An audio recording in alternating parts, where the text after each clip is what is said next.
이에 솔로몬 왕이 온 이스라엘 가운데서 역군을 불러일으키니 그 역군의 수가 3만 명이라.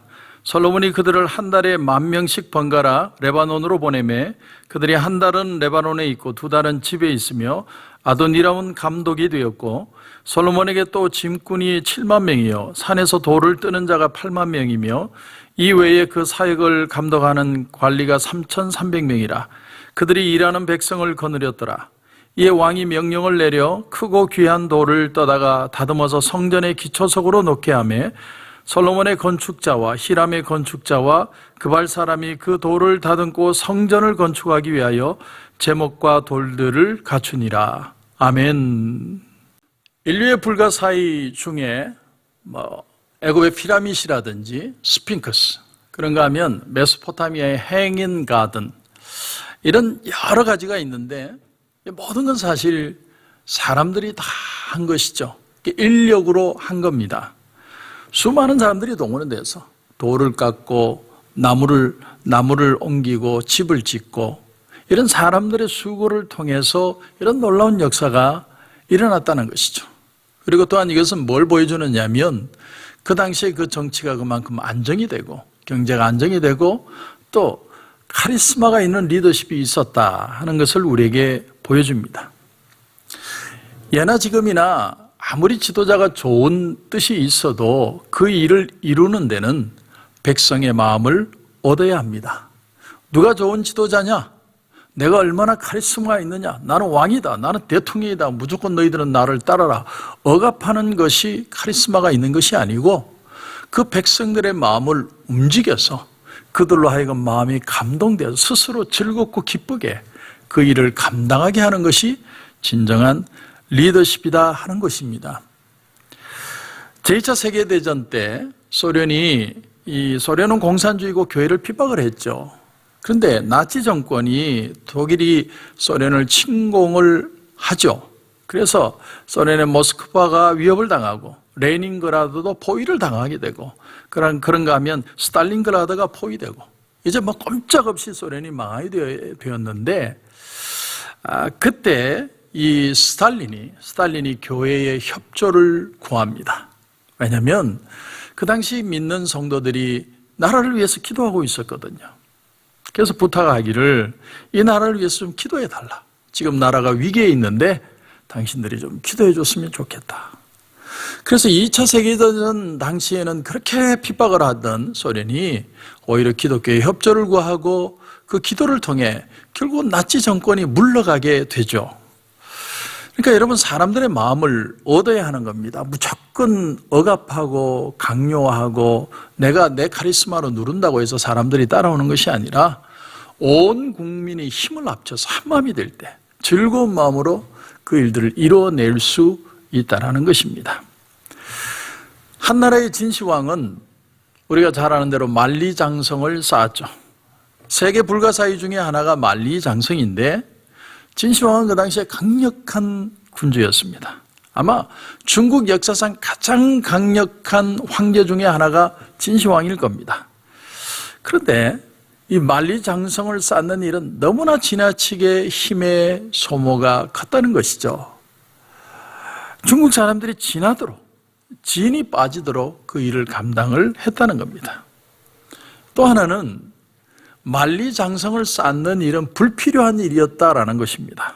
어떻게 보면 진시황이 자기 힘의 과시, 자기의 어떤 능력, 자기의 어떤 잘남을 드러내기 위해서 만든 것이 만리장성이라는 것이죠.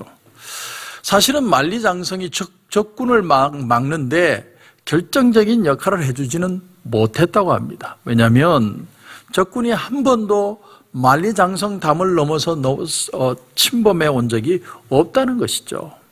그렇다면 그들은 어떻게 만리장성을 넘어 들어왔느냐? 그들은 그 만리장성 성의 문지기를 매수해서 그들은 버젓이 걸어서 들어왔다는 겁니다. 여러분, 이게 인간이죠. 만리장성이 있다고 못 쳐들어오는 게 아닙니다. 인간은 얼마든지 그 마음에 문제가 있고 미묘한 존재이기 때문에 그 사람을 매수해서 안에서부터 넘어졌기 때문에 결국 만리장성은 쌓은 것은 헛것이 되고 나라는 무너질 수밖에 없게 된다는 것이죠. 자, 그런데 오늘 본문에 나오는 이 예루살렘 성전을 짓는 일, 이것은 만리장성을 쌓는 것과는 좀 다른 차원의 얘기입니다. 왜냐하면 이 예루살렘 성전을 짓는 것은 믿음으로 짓는 일이기 때문에 그렇습니다. 신앙이 없으면 예루살렘 성전을 지을 수 없다는 거죠. 아무리 사람이 많고 아무리 재료가 많아도 성전을 성전답게 지을 수 없는 이유는 그 속에 믿음이 있느냐 없느냐, 이것이 중요한 겁니다. 이스라엘 백성들은 하나님을 믿는 민족입니다. 바로 이 점이 세상의 모든 이방 민족과 구별이 되는 것이죠. 그들이 더 머리가 뛰어난 것도 아니고 경제적으로 더 무슨 돈을 많이 가지고 정치적 소환이 있어서 그런 게 아니라 이방은 다 그릇된 우상을 믿고 있을 때 그들은 오로지 하나님을 믿고 나 외에 다른 신을 두지 말지니라, 우상을 만들거나 우상을 섬기지 말지니라, 여호와의 이름을 망령되이 일컫지 말지니라, 안식일을 기억하여 거룩히 지키라. 하나님 앞에서 하는 신앙, 그 신앙을 중심으로 믿음을 지켰기 때문에 이스라엘은 이스라엘 될 수 있었다는 것입니다. 그리고 이들의 그 믿음의 구심점을 가지고 성전을 짓게 된 것이죠. 그래서 이 국민들이 다 동참을 하게 되는데, 여러분, 이런 예화가 있죠. 세 사람의 석공이 일을 하고 있는데 어떤 사람이 질문을 합니다. 당신 지금 뭘 하고 있습니까? 그랬더니 첫 번째 사람이 하는 말이, 나는 지금 돌을 깎고 있습니다. 그래서 그 다음 사람에게 질문했더니, 나는 밥벌이 하고 있습니다. 그럼 마지막 사람에게 질문했더니, 나는 하나님의 전을 짓고 있습니다. 그렇게 얘기했다고 하지 않습니까? 똑같은 일인데 어떤 사람한테는 밥벌이용으로 일을 하고 있고 어떤 사람에게는 정말 주의 일을 감당하는 그런 귀한 일이 된다는 겁니다. 우리가 그리스도인이라면 다 각자가 하는 일들이 틀리고 살아가면서 여러 가지 일들을 접하게 되지만, 돌 깎는 사람도 있고 나무를 옮기는 사람도 있고 감동하는 사람이 있고 다 다른 역할들을 감당하지만 사실은 일은 하나라는 것이죠. 그것이 뭐냐면 성전을 짓는 일이다라는 겁니다. 마찬가지로 우리가 직업이 다를 수 있죠. 어떤 사람은 이쪽에 능력이 뛰어나고 어떤 사람은 저 일을 잘하고, 그러나 모두가 하나님의 백성으로서 각자의 요소에 각자의 모습으로 각자의 장소에서 주의 일을 감당하고 있다라는 겁니다. 어떤 면에서 보면 목회자는요, 다른 일을 하는 게 아니라 성도들이 하나님의 일에 동참하도록 독려하고 격려하고 위로하고 가르치는 그 일을 감당하는 일이 바로 목회자의 일이라고 하는 것입니다. 내가 그냥 밥벌어 먹고 살기 위해서 지금 이 잡을 가지고 일을 하는 게 아니라 하나님 나라의 일에 동참하고 있고 그 가치관과 그 의미를 깨달아서 예수 그리스도의 영광을 위해서 내 삶을 살아갈 수 있도록 만들어주는 것이 목회자의 사명이라고 하는 것이죠. 자, 그래서 오늘 13절 이하에 보면, 이에 솔로몬 왕이 온 이스라엘 가운데서 역군을 불러일으키니 그 역군의 수가 3만 명이라. 솔로몬이 그들을 한 달에 10,000명씩 번갈아 레바논으로 보내매 그들이 한 달은 레바논에 있고 두 달은 집에 있으며, 그러니까 한 달 출장 가고 두 달은 집에 오고, 아도니람인 감독이 되었고, 솔로몬에게 또 진군이 7만 명이요 산에서 돌을 뜨는 자가 8만 명이며 이외에 그 사역을 감독하는 관리가 3,300명이라 그들이 일하는 백성을 거느렸더라. 오늘 본문을 보면 역군이다 그랬는데 이 일꾼들, 이 건축자들이 많이 동원이 돼서 돌을 깎는 거, 또 나무를 베는 거, 돌과 나무를 운반하는 거. 그 당시에는 지금처럼 무슨 건축 기자재가 있는 게 아니죠. 또 무슨 엔지니어링, 어떤 기술이 있는 게 아니라서 모든 걸 사람이 다 하는 거예요. 사람이 다 감당을 해서 일을 하는 거예요. 그래서 역군입니다. 자, 이렇게 한마음이 돼서 일할 수 있는 사실 그 근거는 어디에 있느냐? 가장 우선적인 건 솔로몬의 카리스마가 있었다고 하는 것이죠. 그리고 더 중요한 건 그들은 성전 중심의 신앙이 있었다는 것입니다. 그러나 이 속에서도 사람의 불만은 존재합니다.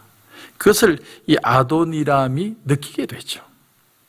자, 전체 이스라엘 백성들이 한마음이 될 수 있었던 길은 결국 두 가지밖에 없습니다.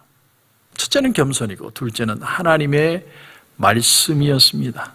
여러분, 철저하게 겸손하고 철저하게 말씀 중심이 될 때 우리는 하나가 될 수 있다. 자, 그렇다면 하나님은 왜 이동식의 텐트가 아니라 이제는 드디어 성전을 짓게 만드셨느냐? 그 첫 번째 이유는요, 이제 가나안 땅에 이스라엘 백성들이 정착을 했기 때문이에요.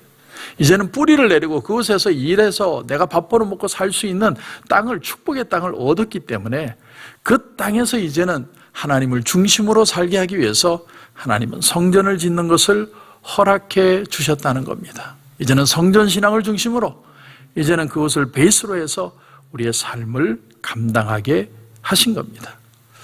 하지만 성막이 성전으로 바뀜으로써 오해의 요소들이 생기게 되었는데, 첫 번째가 뭐냐면 성전을 지음으로 하나님은 여기에만 계신다는 오해가 생기게 된 거예요. 그러니까 이 성전, 예루살렘 성전에 와야만 하나님이 우리 예배를 받으신다라고 착각하게 된 것입니다. 사실은 성전은 하나님의 임재하심, 하나님의 은혜를 상징적으로 보여주는 것이지 성전 안에만 하나님이 갇혀 계신 건 아니죠. 하나님은 모든 세상에 편만에 계신, 어디든 계시는 하나님이십니다. 결국 이원론적인 신앙이라는 게 뭐냐면, 내가 예배당에서는 하나님을 예배를 하는데 이 예배당만 나가면 세상 사람처럼 사는 게 이원론적인 신앙입니다. 하지만 하나님은 성전을 중심으로 하나님을 예배하는 그 신앙으로 우리의 일상의 삶 속에도 하나님이 함께하고 계심을 깨닫고 믿고 살아가기를 원하신다는 것이죠. 자, 또 하나는 성전이 고정이 되면서 사람들이 이 세상에 애착을 가지게 됐다는 거예요. 이 성전을 짓게 함으로 사람들의 오해 두 번째는 이 성전이 세상에 애착을 갖게 했다. 무슨 말이냐면, 그동안 성막, 텐트가 있을 때는 자꾸 옮겨 다니니까 사람들이 나그네의 삶과 같은 그런 신앙의 삶을 살았는데, 성전이 땅 지어지고 나니까 땅에 애착을 가지는 거예요. 내가 더 벌려 하고, 더 내가 먹고 싶고, 더 내가 가지고 싶고, 세상에 더 집착하는 그런 삶으로 바뀌는 욕심이 생기게 되었다는 것입니다. 자, 그래서 하나님은 이 많은 역군을 동원해서 7년 동안의 예루살렘 성전을 짓고 난 뒤에 솔로몬에게 나타나셔서 이렇게 말씀을 하십니다. 다음 장인 6장 11절 이하에 보면, 여호와의 말씀이 솔로몬에게 임하여 이르시되, 내가 지금 이 성전을 건축하니 내가 만일 내 법도를 따르며 내 율례를 행하며 내 모든 계명을 지켜 그대로 행하면 내가 내 아버지 다윗에게 한 말을 내게 확실히 이룰 것이요, 내가 또한 이스라엘 자손 가운데에 거하며 내 백성 이스라엘을 버리지 아니하리라 하셨더라. 자, 계속해서 하나님의 말씀에 집중하고 하나님 앞에 철저하게 겸손하게 살면 성전이 성전으로서의 그 기능을 다 감당하게 될 것이다. 하나님이 이렇게 말씀하시는 겁니다. 그런데 솔로몬은 자꾸 경영 마인드, 비즈니스 마인드로 자꾸 일을 벌려가죠. 결국은 마지막에 그 아들 때에 가서 바벨론의 공격을 받고 다 예루살렘 성전이 불타 없어지게 됩니다. 자, 오늘 말씀을 정리합니다. 여러분, 하나님이 솔로몬에게 성전을 짓게 하신 건 최고의 축복이었습니다. 그런데 이 성전을 짓게 하신 진짜 이유가 뭐냐? 하나님의 말씀을 중심으로 신앙 공동체의 개념을 가지고 살아가라는 겁니다. 그것이 성전을 짓게 하신 하나님의 진짜 이유입니다. 사도 바울은 이런 얘기를 했습니다. 어떤 사람이 집을 짓는데 어떤 사람은 그것을 집과 나무와 풀이나 짚으로 짓고, 어떤 사람은 금과 은과 보석으로 짓는다.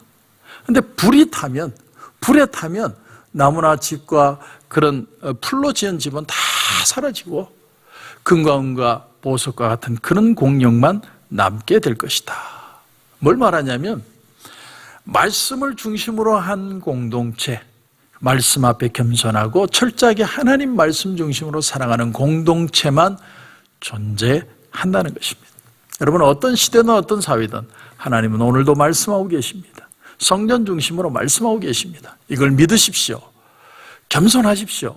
말씀을 붙드십시오. 그러면 하나님의 역사를 반드시 볼 수 있고 우리의 중심이 흔들리지 않을 수 있습니다. 이런 은혜가 저와 여러분 가운데 넘치시길 주님의 이름으로 축원합니다. 기도드리겠습니다. 하나님, 은혜를 감사합니다.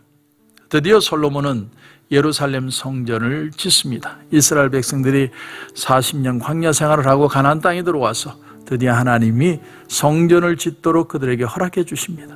그러나 성전을 짓는 진짜 이유는 말씀 중심으로 하나님 앞에 철저하게 겸손한 공동체가 되라는 하나님의 뜻이었습니다. 오늘 여기에 코로나 감사교회가 있습니다. 하나님, 우리가 철저하게 말씀 중심으로 하나님 앞에 겸손한 그런 공동체가 되게 하여 주시옵소서. 오늘도 기도하는 가운데 하나님 큰 은혜 주실 줄 믿고 예수님의 이름으로 기도드립니다. 아멘.